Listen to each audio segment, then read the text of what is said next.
the best way to support a band is really to go to the shows and to buy merch at their merch table. That has the biggest financial impact to artists in this day and age, and it's only getting more and more important, and artists are only getting more and more aware and attuned with the way that they can leverage that to really use it as like a foundational element of their business. This podcast is produced by Amplitude Ventures, your partner in early stage startups.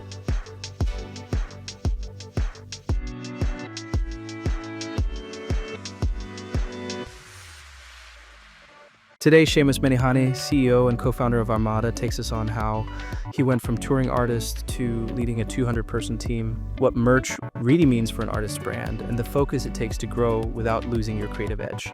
This one's a great mix of music, business, and founder grit. Hello, everyone, and welcome back to the Sound Connections podcast. Today, we have Seamus on the podcast. Welcome. Hi, how's it going? It's going well, man. I'm looking forward to this conversation. You introduce yourself in 2 seconds, but you're doing something incredibly interesting within merch at Armada. And I was very happy to receive the email about getting you on the podcast because, as I told you before we started, I actually don't know a lot about merchandise in the way that I've never really understood how the unit economics works and what the real benefits are really for the music economy. I know, obviously, looking at statistics that it matters, but I'm really happy to dissect it today and talk about your founder journey and your company. But Seamus, for the people who don't know you, who are you and what do you do? Well, first off, Jacob, I appreciate you having me, and I'm really happy to be discussing and being on the show today. My name's Seamus Menihane. I'm the CEO and co-founder of Armada. I have a background in playing in bands, and previously, before launching my own business, I was a musician. I was a touring musician for many years. So I have a background as an artist and a musician, a touring musician, and I've started this journey with building a merchandise company about 8 years ago at this point. And yeah, it's been a really fun and incredible journey over the past 8 years, learning the ways of, starting up a business, building a team, working in the music industry, coming from the side of being an artist to now having a business and providing services to artists and working and partnering with artists. It's really been an incredible journey, learning from the start to finish on how best to partner and serve bands and other brands in the space. I get to talk with a lot of founders on the podcast, and it's actually not very often I see this very clear transition from being a musician to being a founder. Um, Oftentimes that, being a founder often comes from either like outside the industry or from a maybe business pursuit early on in life or like very clear entrepreneurial path, but rarely from musician to entrepreneur. Can you briefly just tell me like how did that actually happen? How did you transition into starting your own company? I always thought that I was going to be a full-time touring musician forever. And that's kind of the only thing that I knew for many, many years. And I absolutely loved, and I still do. I love playing and I love creating music, but I really loved the touring and the performance side of it. I love the traveling. I love being out on the road. And that's really what I thought my career was going to be forever. Um, when I would come home from tour, I would work at screen printing shops. So that was kind of like my home-based job. When I wasn't on the road, I would come back and I would print shirts and I would do kind of all like the grunt work at a screen printing shop, a local shop. And I was always interested on the merchandise side of it and the merchandise aspect of the business. When I was playing in bands, I was really only seeing like the screen printing and the production side of it. But as my bands started to grow and I started playing with bigger acts, I started to learn more about the brand side of it and the brand building side of it, and not just the manufacturing of the merchandise, but the idea of building a brand through merchandise. Mm. So that point, really becoming interested in that and being really interested in the e-commerce side of the business as well, I took a step back from playing and kind of reevaluated what I wanted my path to be, and I really felt a pull to explore the industry side of it. Um, and at that point, I saw merchandise as kind of an open lane and something that I was very interested in, and I saw kind of a gap in what we could build a company around to really be valuable for artists. I saw an opportunity with that, so that was the kind of this was around 2017, 2018, and that's right around the time that I started at the time Downright Merchandise, and it was all really informed from my previous journey as a musician and as a working artist, really informed the way that we built the company and we built the service offering that we provide artists now. Mhm.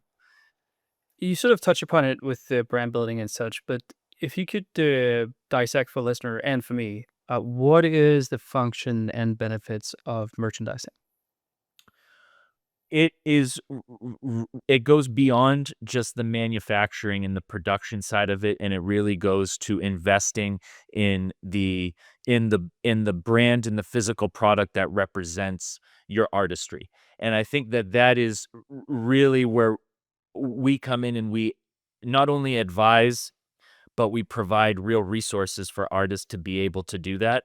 And it starts with the product development and the ideation of the product and really building a really building a brand that represents the artist's vision and ties in with their music, right? And I think that we're in an interesting position where we're really creating like the only physical tangible element of an artist brand, right? And I feel like we're able to do that by fully understanding their vision, and I think that's kind of the essence of what we provide artists and kind of what it means to build their brands. It's like we have to understand their vision and we have to understand what motivates them as artists in order to properly partner with them and represent it through great merchandise. Mm. The last I read, Amada now, which is a merger between two companies, you're 170 employees in the company. So there's obviously beyond branding for the artist, there's also economics, both for you as a company and for artists as well. What just to sort of understand the economics of merchandise, can you maybe break that down for me? Like, what's usually the case that an artist would get some profits from it, or is it directly just investment into the brand and sort of the relationship? Or for the artist, what is it that they could get financially from having a successful merch part of their business? Well, a lot of the products and services that we offer are really commission based, and that's really applicable to the e-commerce side of our business. So the normal shape of the deals that we put together for artists is always based on a commission split on sales. So that's really a foundational element to the deal structure. Is we come in and we do and we participate in a revenue split with our artists, and that also aligns us where now it's in our both of our best interest to try to optimize results. So that's really the function of our e-commerce side of our business is being able to develop products and guide them in a way that's going to optimize sales because we both effectively stand to benefit from that. On the tour side of it, it's kind of a similar structure, though we're not traditionally taking a percentage of the artist's tour sales.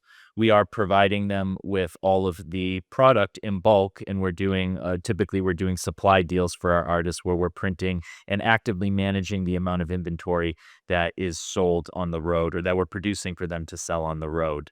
Um, so that aspect of the business is far more driven by logistics and ensuring that the amount of product that we're printing is accurate and that the product actually lands where it needs to be at the end of the day and that the artists aren't running out of merchandise halfway through a tour. And if they do sell way more than we projected, we're able to get them an adequate amount of product and restocking the product to make sure that they have merch to sell at the shows. So that's more on the logistics and more on the production logistics side of the business. Ultimately, the tour merchandise is really one of the most profitable areas of an artist's business. That's really where they stand to make the most is those direct sales on the road. So it's really important that we come to the table and kind of provide the framework of a logistics setup to make sure that we're always delivering and we're on time and that we're optimizing the potential for tour sales. Mm. And one thing I'm curious about, again, having a independent company grow to 170 employees in music is no small feat. So I need to understand. So from you saying, okay, I might want to pursue the business side and sort of abandoning the full pursuit towards being a musician, what was it that happened there? Like, how did you progress into that? I mean, it was definitely a slow grind, and it did not happen overnight. I think that the the biggest learning curve for that part of scaling and building a team is really figuring out how to properly delegate and how to build departments and how to make it so it's not just, a handful of people kind of doing everything. That was the biggest learning curve, I feel like, throughout my journey at least, is figuring out how to properly delegate. And especially coming from the early days where, like most companies, it was kind of like me doing a little bit of everything. That was the biggest learning curve, and also the most valuable thing that I feel like I've learned throughout the journey is the ability to properly delegate and feel comfortable with letting go. And once that those principles were kind of adopted into the way that I work, I feel like it was a lot easier to build a team off of that foundation. But it's kind of it's a lot of it is rooted in trust, right? And making sure that, that you trust the team and that you trust that, that the people that are responsible for their tasks, that everybody is working in unison and going in the same direction. But learning how to delegate and being comfortable with that was definitely a crucial part in scaling from 1 to 10 to 50 to now, oh yeah, close to 200 employees. I would not claim myself to be a musician, but I've definitely been around musicians a lot, especially early in my career. And in the way that you're speaking now, the words that you choose are very non-musician for me, and sort of my associations what it means to be a musician. Have you always been this level-headed in your pursuit, or has that something you've sort of been training? I would I'll definitely take that as a compliment. Which I appreciate. I don't know if level-headed. I I feel like it. I feel like I've always been interested in business. I've always kind of had an entrepreneurial spirit. Always, even when I was playing in bands, always figured out little side gigs when I was home from tour, and really and that's a big part of what drew me to being a working musician, is that that's completely tied in with entrepreneurship, right? Looking for gigs, like even being built making a band, like a lot of that is very tied in and very similar to the entrepreneurial journey. So I think a lot of that was kind of ingrained in how I approached my music career as well. So taking that and kind of transposing that to a startup, I think a lot of that was very natural, but you pick up things along the way. And I think that, in terms of communication and being able to build teams, it's the communication side of it is the most important skill, I feel like, once you scale past 25 employees, because it's no longer talking to individuals, it's trying to communicate things effectively to a group of people. And I think that those skills and trying to hone in on the ability to do that is really crucial to scaling a business with a lot of people. Hmm. What has been the most difficult shift in mentality between being a tour musician and then being an entrepreneur with employees? What's been the biggest challenge? Mm.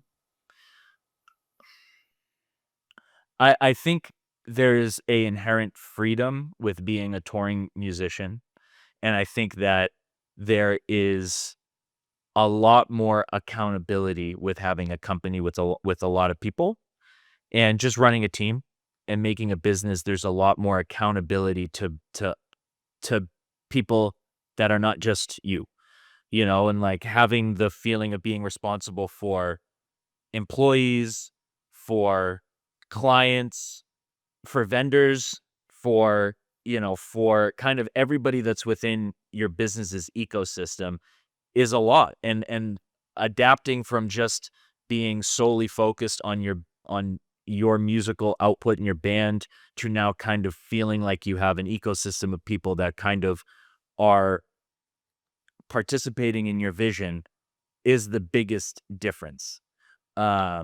Especially from the type of bands that I was in, where it like I was, it wasn't like we were, we were big and we had all these people working for us. Like they were small DIY, in essence, type of bands. So I feel like having more people that are reliant on your decisions and ultimately follow your guidance and leadership, I think is the biggest change from my career as a musician playing in bands to what I'm doing now. Hmm. Makes sense.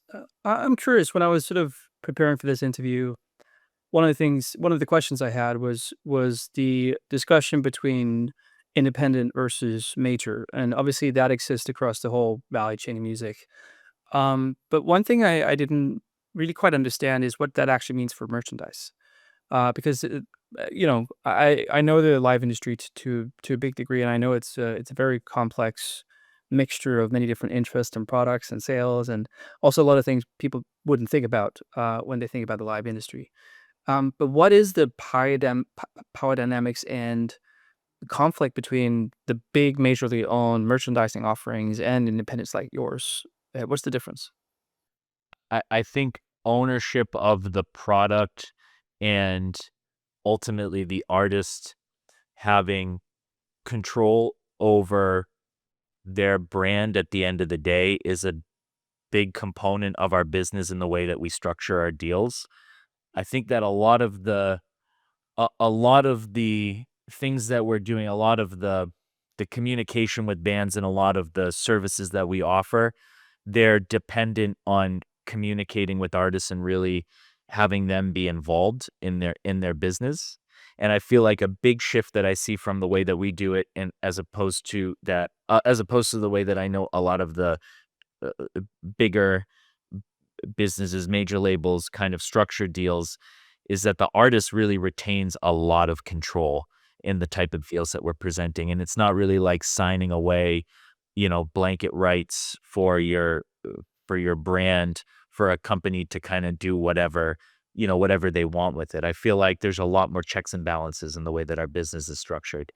Mhm. Uh, that's probably the biggest point of difference in the way that our partnerships are laid out, as opposed to the way that it would work maybe on a major, with a major label type arrangement where they may be coming in with a big upfront check, but there's a lot of checks and balances that kind of go out the window, and you're kind of just assigning freedom to a lot of the bigger companies to do as they please.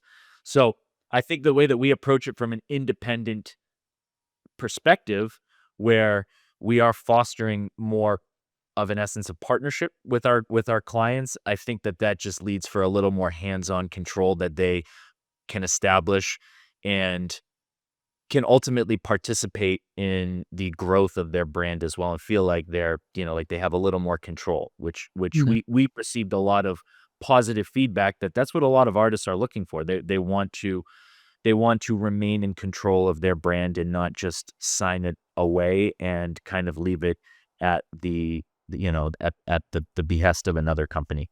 Hmm.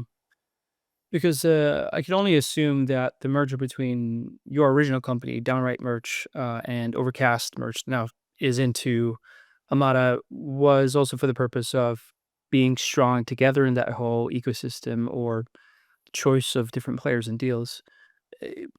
What was the reason why you did that merger? I think that both of our strengths really complemented our ability to make a stronger service for artists. I think that what Downright Merch has always focused on was e-commerce first. We Hmm. invested a lot into our actual fulfillment infrastructure and our warehousing and a lot of the 3PL and distribution areas of the business.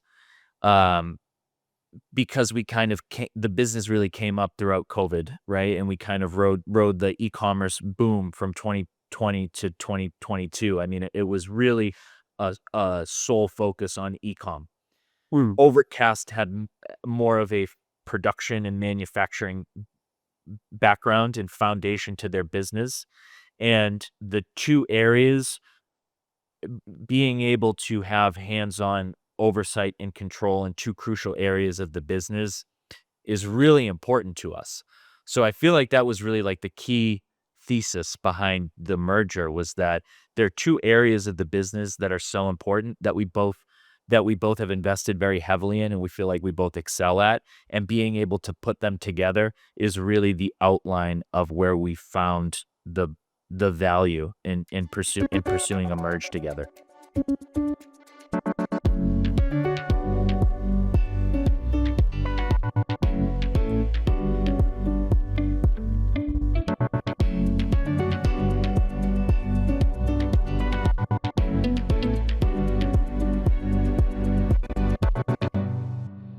Hmm.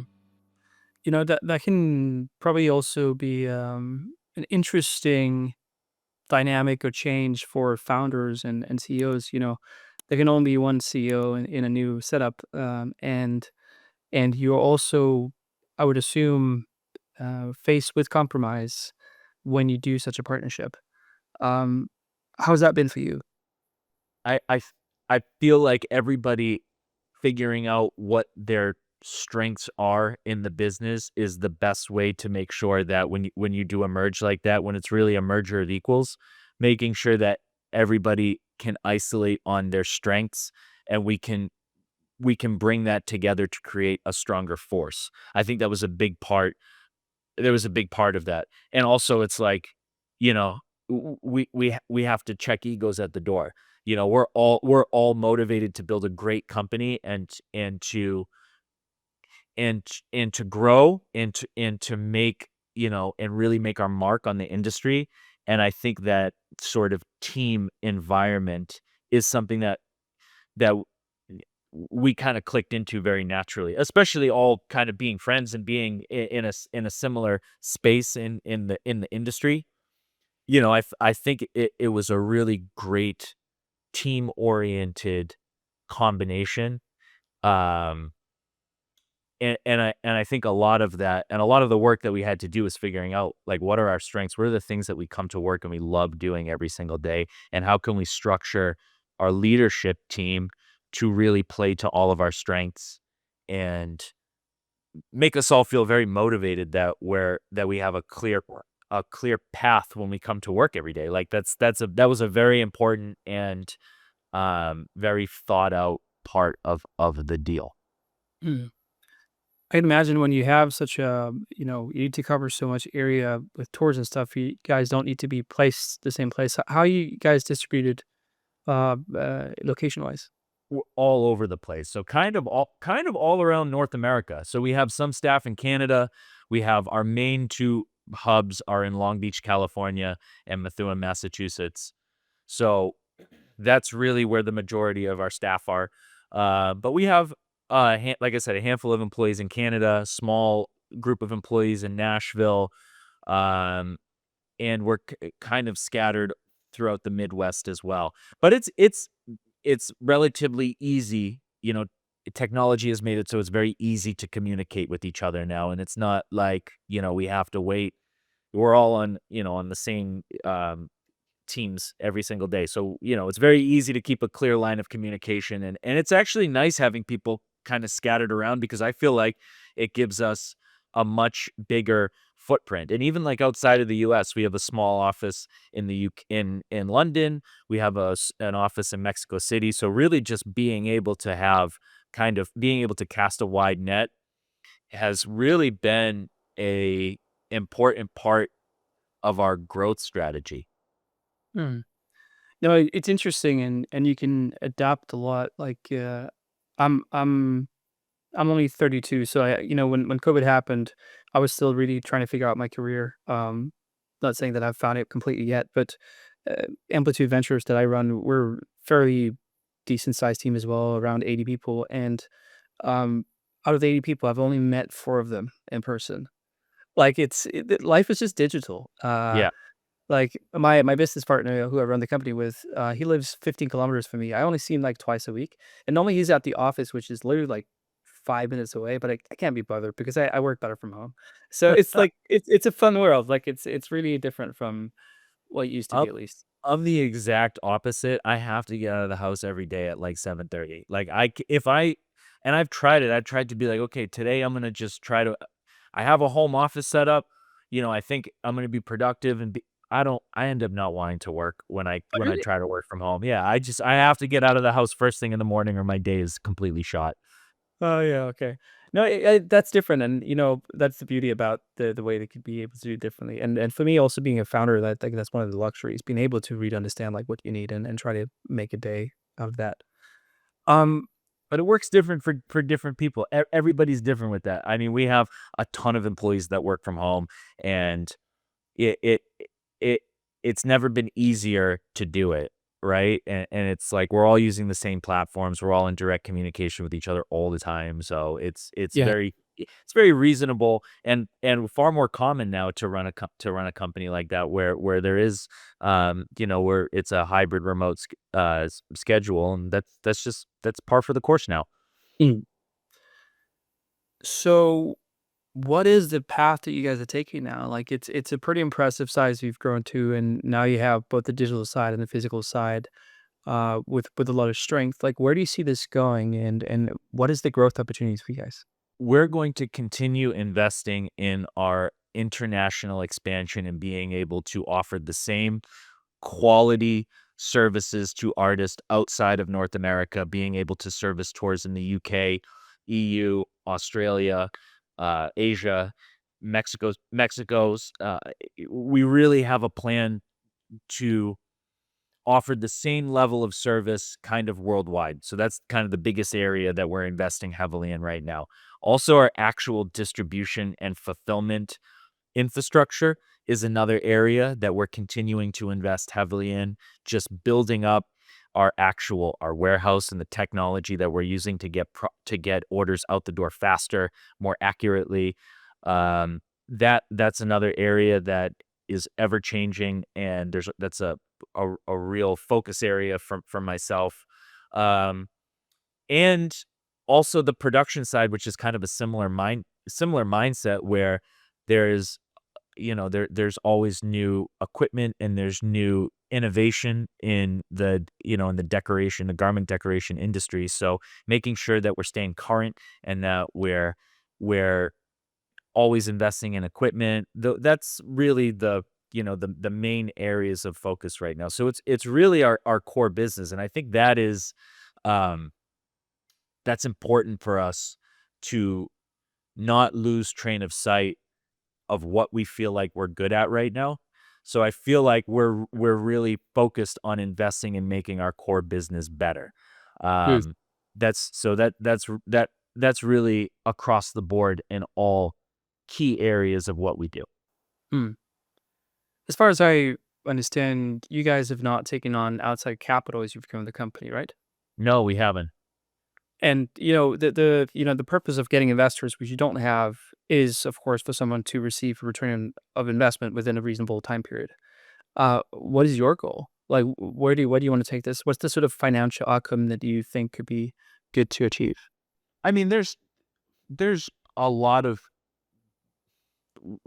different paths to the future that we could take. I think at the end of the day, we want to continue obviously growing in our core areas and our core business, and also look for opportunities that can leverage our existing infrastructure to different areas of the business, right? Like if we're focusing heavily on building up our fulfillment side of the business, maybe there's an opportunity to partner with another brand and actually have our own D2C store, our own D2C product that we can now layer on top of the infrastructure that we built with our own fulfillment, right? So I think that really establishing a strong infrastructure and foundation is really the way that we're going to continue growing and looking for potential M&A opportunity down the line.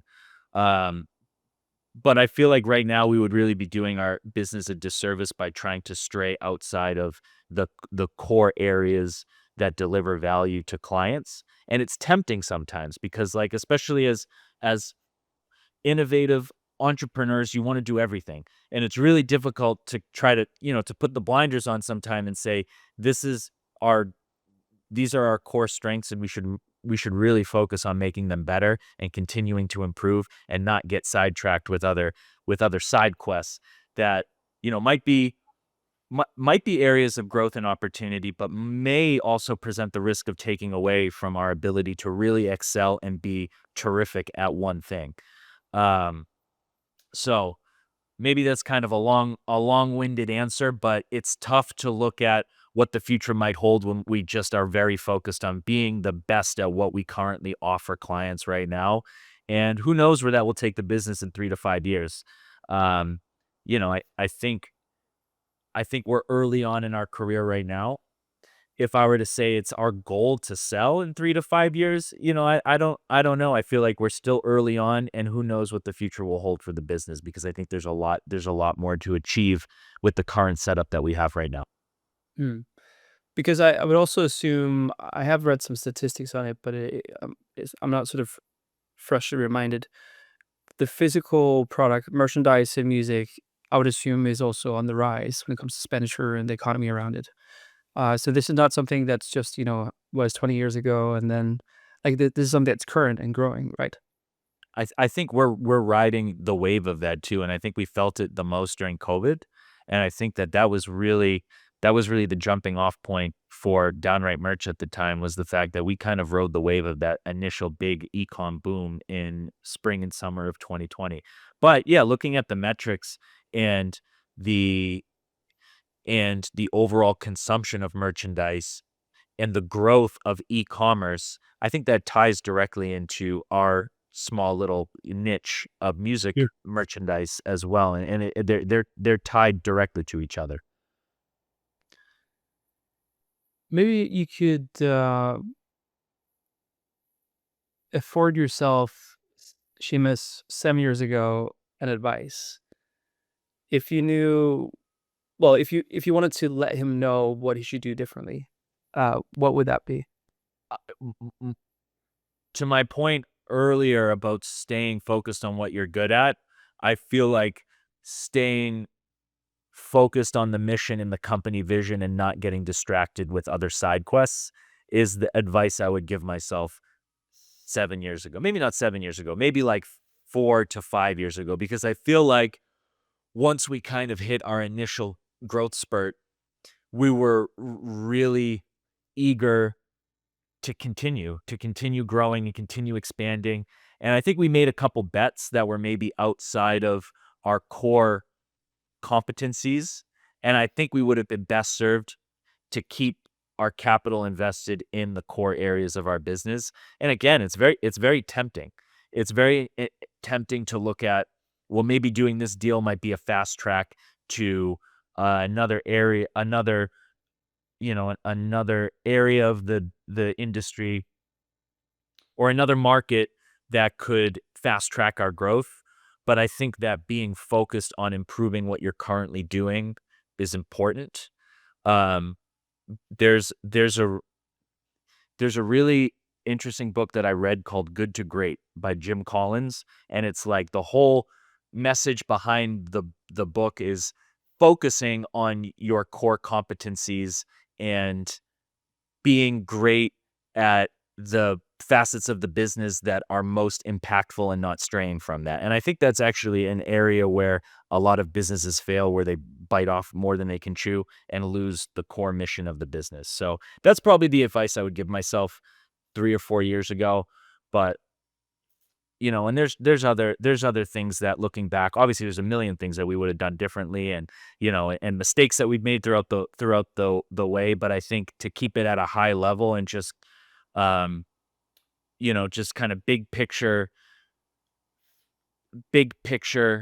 advice, I would say, yeah, sticking to trying to improve what you're already good at. Hmm. It's such an interesting and timely thing to say. I was having a discussion with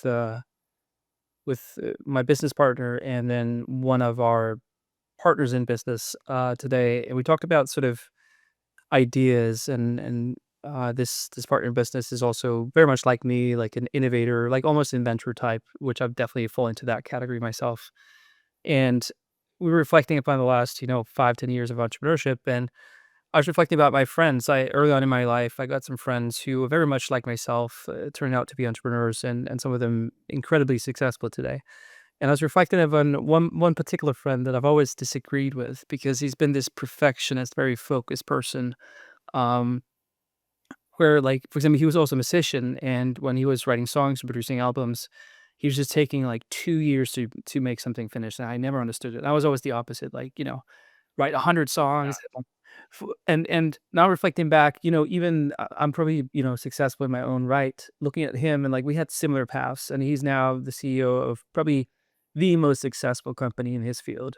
And like we're still at the same age, same path, like same opportunities. And it's like, heck, like it's still that, like, that focus can be so beautiful if you can have it. And that's still my struggle and will always be my struggle because that I'm that type.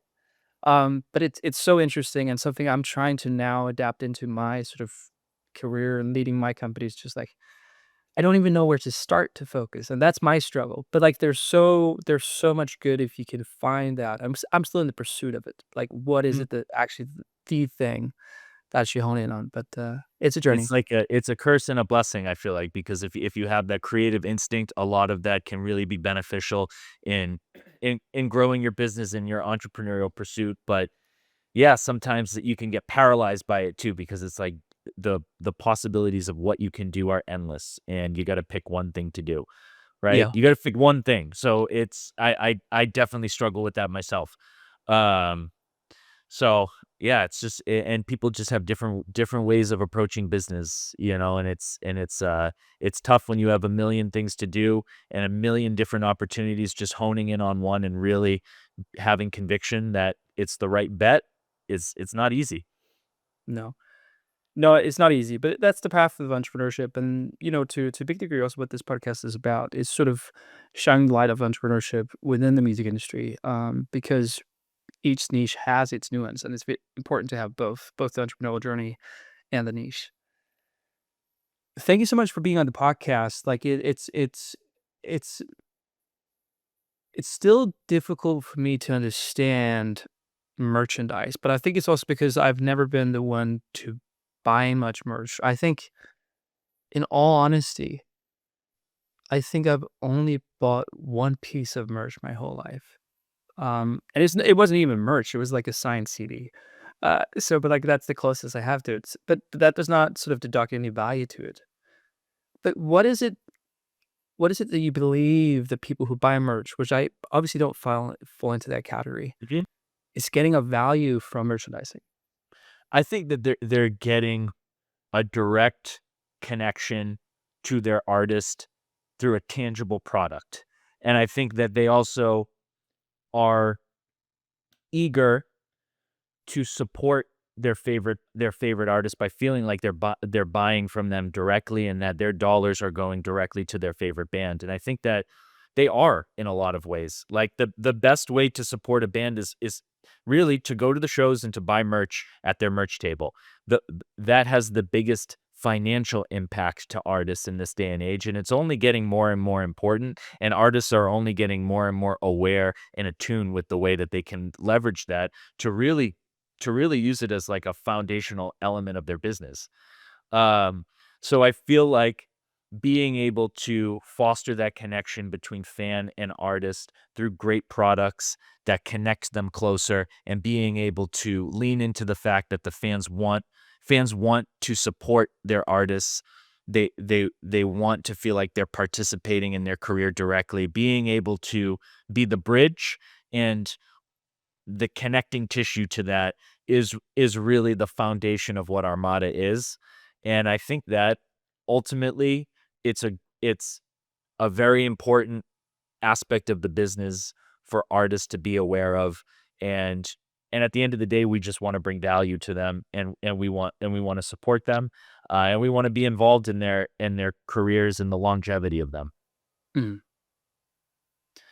Seamus, thank you so much for taking the time being on the podcast. I'm very, very excited to follow your journey.